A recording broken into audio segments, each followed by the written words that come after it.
మీ భూమి మీ హక్కు అనే కార్యక్రమాన్ని ఏ రాష్ట్రం ప్రారంభించింది? ఆంధ్రప్రదేశ్. రైతుల భూ హక్కులను బలోపేతం చేయడానికి ఆంధ్రప్రదేశ్ ప్రభుత్వం మీ భూమి మీ హక్కు అనే కార్యక్రమాన్ని అమలు చేస్తుంది.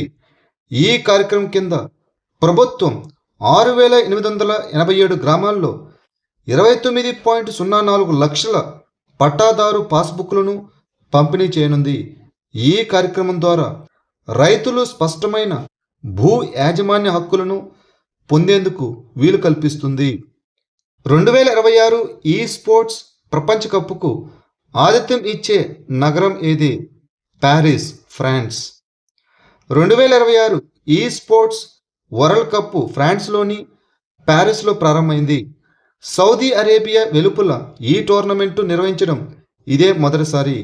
ఈ కార్యక్రమం ప్యారిస్ ఎక్స్పో పోర్టే డి వెర్సైల్స్లో జరుగుతోంది మరియు 2026 ఆగస్టు 23 వరకు కొనసాగుతుంది.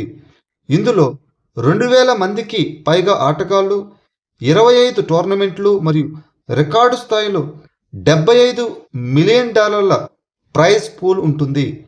100కి పైగా దేశాల నుంచి 200కు పైగా ప్రముఖ క్లబ్లు ఇందులో పాల్గొంటున్నాయి.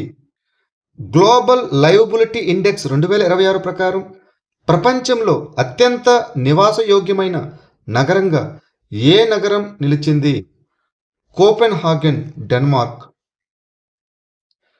Economist intelligence unit global liveability index 2026 ప్రపంచవ్యాప్తంగా 173 నగరాలను స్థిరత్వం, ఆరోగ్య సంరక్షణ, సంస్కృతి మరియు పర్యావరణం, విద్య మరియు మౌలిక సదుపాయాలు వంటి పారామితుల ఆధారంగా భారతీయ నగరాల్లో న్యూఢిల్లీ 120వ స్థానంలో, ఆ తర్వాత ముంబై 121వ స్థానంలో, చెన్నై 123వ స్థానంలో మరియు బెంగళూరు 127వ స్థానంలో నిలిచాయి. ఇక డెన్మార్క్లోని కోపెన్హాగన్ ప్రపంచంలో అత్యంత నివాసయోగ్యమైన నగరంగా నిలవగా, ఆ తర్వాత స్థానాల్లో ఆస్ట్రియాలోని వియన్నా 2వ స్థానంలో మరియు ఆస్ట్రేలియాలోని మెల్బోర్న్ 3వ స్థానంలో నిలిచాయి. ఇటీవల వార్తల్లో నిలిచిన అమెరికాలోని FBI యొక్క ఆపరేషన్ హార్డ్బాల్ ప్రధానంగా ఏ గ్యాంగ్స్టర్పై చర్యలను కఠినతరం చేయడానికి సంబంధించినది? లారెన్స్ బిష్నోయ్. FBI యొక్క ఆపరేషన్ హార్డ్బాల్ ప్రధానంగా భారతీయ గ్యాంగ్స్టర్ అయిన లారెన్స్ బిష్నోయ్ మరియు అతని ముఖ్య అనుచరులైన సతేందర్ జీత్ సింగ్, రోహిత్ గోదార్ వంటి వారి నేతృత్వంలోని అంతర్జాతీయ వ్యవస్థీకృత నేరాల నెట్వర్క్పై చర్యలను కఠినతరం చేయడానికి ఉద్దేశించబడింది. FBI మరియు అంతర్జాతీయ భాగస్వాములు కలిసి United states of America, Canada మరియు యూరోప్ అంతటా సమన్వయంతో దాడులు ప్రారంభించాయి.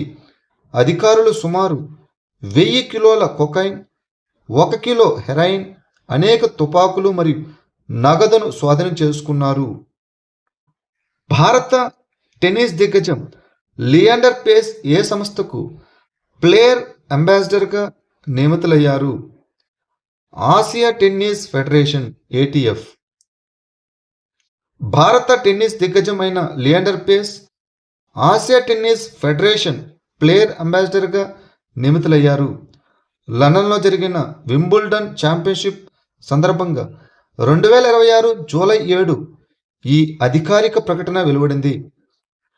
18 సార్లు గ్రాండ్ స్లామ్ ఛాంపియన్, 1996 ఒలింపిక్ కాంస్య పతక విజేత అయిన లియాండర్ పేస్ ఆసియా నుంచి ప్రపంచ స్థాయి టెన్నిస్ స్టార్లను తయారు చేయడానికి మెరుగైన మార్గ వ్యవస్థలను సృష్టించాలని లక్ష్యంగా పెట్టుకున్నారు. Geological survey of India, GSI ఇటీవల కర్ణాటకలోని ఏ జిల్లాలో అరుదైన థోరియం కలిగిన ఖనిజ నిక్షేపాన్ని కనుగొంది? చామరాజనగర్. కర్ణాటకలోని చామరాజనగర్ జిల్లా గుండ్లపేట తాలూకాలో geological survey of India, GSI ఒక అరుదైన థోరియం కలిగిన ఖనిజ నిక్షేపాన్ని కనుగొంది. థోరియం మరియు యురేనియంలకు ప్రధాన వనరు అయిన మోనజైట్ అనే అరుదైన భూలోహ ఖనిజంలో ఈ నిక్షేపాలు ఉన్నాయి. గుర్తించిన ఈ నిక్షేపాలు 700 ఎకరాల్లో విస్తరించి ఉంది.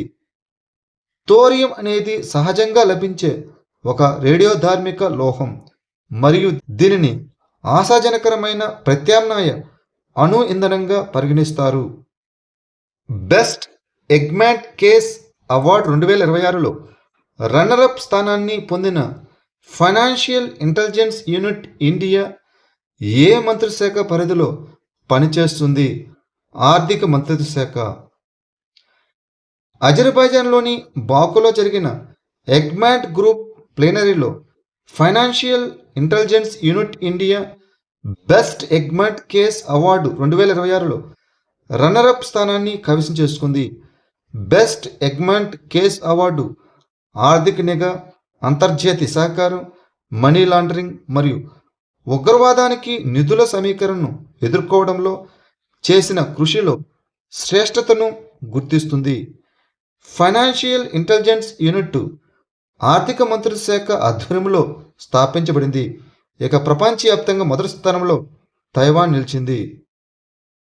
WDMMA 2026 గ్లోబల్ ఎయిర్ పవర్ ర్యాంకింగ్స్లో భారత వైమానిక దళం ఏ స్థానాన్ని నిలుపుకుంది? 3వ స్థానాన్ని. WDMMA 2026 గ్లోబల్ ఎయిర్ పవర్ ర్యాంకింగ్స్లో భారత వైమానిక దళం IAF 3వ స్థానాన్ని నిలబెట్టుకుంది. ఇది వరుసగా 5వ సంవత్సరం కూడా China People's Liberation Army Air Force కంటే ముందు నిలిచింది. కేవలం యునైటెడ్ స్టేట్స్ వైమానిక దళం మరియు రష్యన్ వైమానిక దళం మాత్రమే IAF కంటే పై స్థాయిలో ఉన్నాయి. ఈ ర్యాంకింగ్స్లు ట్రూ వాల్యూ రేటింగ్స్ పద్ధతిపై ఆధారపడి ఉంటాయి. ఈ ర్యాంకింగ్ బలమైన కార్యాచరణ, సంసిద్ధత, ఆధునీకరణ మరియు స్వదేశీ సామర్థ్యాలను ప్రతిబింబిస్తుంది. సాధారణంగా భారతదేశంలో ఉత్పత్తులకు భౌగోళిక సూచిక అనగా GI నమోదును ఏ సంస్థ ప్రోత్సహిస్తుంది? నాబార్డ్. భారతదేశంలో ఉత్పత్తుల కోసం భౌగోళిక సూచిక GI నమోదును చురుకుగా ప్రోత్సహించే మరియు సులభతరం చేసే కీలక ప్రభుత్వ మరియు అభివృద్ధి ఆర్థిక సంస్థ జాతీయ వ్యవసాయ మరియు గ్రామీణాభివృద్ధి బ్యాంకు అనగా నాబార్డ్. అదేవిధంగా పరిశ్రమ మరియు అంతర్గత వాణిజ్య ప్రోత్సాహక విభాగం. భారతదేశంలో భౌగోళిక సూచిక నమోదును భారత ప్రభుత్వ వాణిజ్య మరియు పరిశ్రమల మంత్రిత్వ శాఖ పరిశ్రమల ప్రోత్సాహక మరియు అంతర్గత వాణిజ్య విభాగం ఆధ్వర్యంలోని భౌగోళిక సూచికల రిజిస్ట్రీ అధికారికంగా జారీ చేస్తుంది మరియు నిర్వహిస్తుంది. జూలై 2026లో మానవ వన్యప్రాణుల సంఘర్షణపై సెంటర్ ఆఫ్ ఎక్సలెన్స్ COE ఎక్కడ స్థాపించబడింది? కోయంబత్తూర్, తమిళనాడు. కేంద్ర మంత్రి భూపేంద్ర యాదవ్ తమిళనాడులోని కోయంబత్తూర్లో ఉన్న సలీం అలీ బర్డ్ శాంక్చురీ మరియు సహజ చరిత్ర కేంద్రంలో మానవ వన్యప్రాణుల సంఘర్షణపై సెంటర్ ఆఫ్ ఎక్సలెన్స్ను ప్రారంభించి జాతీయ మానవ వన్యప్రాణుల సంఘర్షణ పోర్టల్ను కూడా ఆవిష్కరించారు. జాతీయ మానవ వన్యప్రాణుల సంఘర్షణ పోర్టల్ అనేది సంఘర్షణ నివారణ కోసం డేటా నిర్వహణ, జ్ఞాన భాగస్వామ్యం మరియు నిర్ణయాలను మెరుగుపరచడానికి ఒక డిజిటల్ వేదిక. దృష్టి 10 స్టార్ లైనర్ మానవరహిత వైమానిక వాహనం ప్రధానంగా ఏ రకమైన మిషన్ కోసం రూపొందించబడింది? గూఢచార నిఘా మరియు నిరీక్షణ ISR. దృష్టి 10 స్టార్ లైనర్ అనేది స్వదేశీ మానవరహిత వైమానిక వాహనం.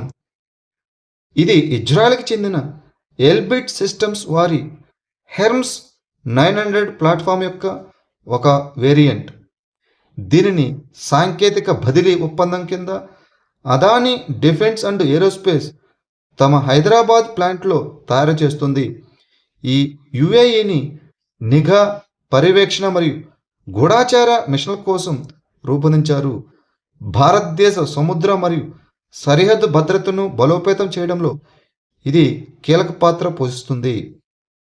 ఇటీవల వార్తల్లో కనిపించిన సూపర్ టైఫూన్ బావి ఏ సముద్రంలో ఉద్భవించింది? పశ్చిమ ఉత్తర పసిఫిక్ మహాసముద్రంలో. సూపర్ టైఫూన్ బావి పశ్చిమ ఉత్తర పసిఫిక్ మహాసముద్రంలో అమెరికా భూభాగాలైన గ్వామ్, ఉత్తర మరియానా దీవులతో పాటు జపాన్ మరియు చైనాలకు చెందిన రిక్యూ దీవులను ప్రభావితం చేసింది. సూపర్ టైఫూన్ అనగా కనీసం గంటకు 240 కిలోమీటర్ల నిరంతర గాలుల వేగాన్ని కలిగి ఉండే తుఫాన్. ఇది బలమైన కేటగిరీ 4 లేదా కేటగిరీ 5 హరికేన్కు సమానం. కేంద్ర ప్రధాన కార్మిక కమిషనర్ ఏ మంత్రిశాఖ పరిధిలో విధులను నిర్వహిస్తారు? కార్మిక మరియు ఉపాధి మంత్రిశాఖ. ఇటీవల కేంద్ర ప్రధాన కార్మిక కమిషనర్ సంస్థ భారతదేశ వ్యాప్తంగా కార్మిక సంక్షేమం, పారిశ్రామిక సామరస్యం, ఫిర్యాదుల పరిష్కారం మరియు సయోధ్యను బలోపేతం చేయడానికి చేస్తున్న తన ప్రయత్నాలను ప్రముఖంగా తెలియజేసింది. ప్రధాన కార్మిక కమిషనర్ దీనిని సెంట్రల్ ఇండస్ట్రియల్ రిలేషన్స్ మిషనరీ అని కూడా పిలుస్తారు. ఇది కేంద్ర ప్రభుత్వం కింద సామరస్యపూర్వక పారిశ్రామిక సంబంధాలను నిర్వహించడానికి బాధ్యత వహించే అత్యున్నత సంస్థ. ఇది కార్మిక మరియు ఉపాధి మంత్రిశాఖ కింద పనిచేస్తుంది. ప్రపంచ గ్రామీణాభివృద్ధి దినోత్సవం 2026 యొక్క థీమ్ ఏమిటి? ఆహార వ్యవస్థల మొదటి మైలుకు నిధులు సమకూర్చడం. Financing the first mile of food systems. సమీకృత గ్రామీణాభివృద్ధిని ప్రోత్సహించడానికి మరియు గ్రామీణ పేదరికాన్ని తగ్గించడానికి ప్రతి సంవత్సరం జూలై 6న ప్రపంచ గ్రామీణాభివృద్ధి దినోత్సవాన్ని పాటిస్తారు. 2026 సంవత్సరానికి గాను ఇతివృత్తం అనగా థీమ్ ఆహార వ్యవస్థల మొదటి మైలుకు నిధులను సమకూర్చడం.